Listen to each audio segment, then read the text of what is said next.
हेमंत गोडसे बोरस्तेंनी घेतली मुख्यमंत्र्यांची भेट। नाशिकमधून उमेदवारीसाठी गोडसे बोरस्तेंमध्ये चुरस। तर नाशिकच्या भुजबळ फार्मवर समता परिषदेची बैठक। निवडणुकीसंदर्भात महत्त्वाचे निर्णय होण्याची शक्यता।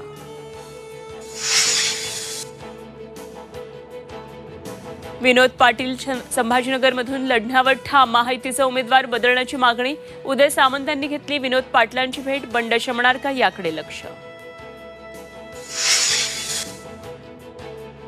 विशाल पाटलांना कोणीतरी फूस लावली। बंडखोरी केल्यानं विशाल पाटलांवर कारवाई करणार। नाना पटोलेंचा इशारा। शिंदे सेनेच्या यामिनी जाधवांनी ठाण्यामध्ये घेतली मुख्यमंत्र्यांची भेट। दक्षिण मुंबईचं तिकीट यशवंत जाधव यांना मिळणार असल्याची माहिती। देशभरात हनुमान जन्मोत्सवाचा उत्साह। अंजनेरी गडावर दर्शनासाठी मोठी गर्दी। आणि पुणे सातारा महामार्गावर मोठी वाहतूक कोंडी। खेड शिवापूर टोलनाक्याजवळ केमिकल टँकरचा अपघात। पुण्याकडे येणाऱ्या मार्गावर वाहनांच्या 10 किलोमीटरपर्यंत रांगा।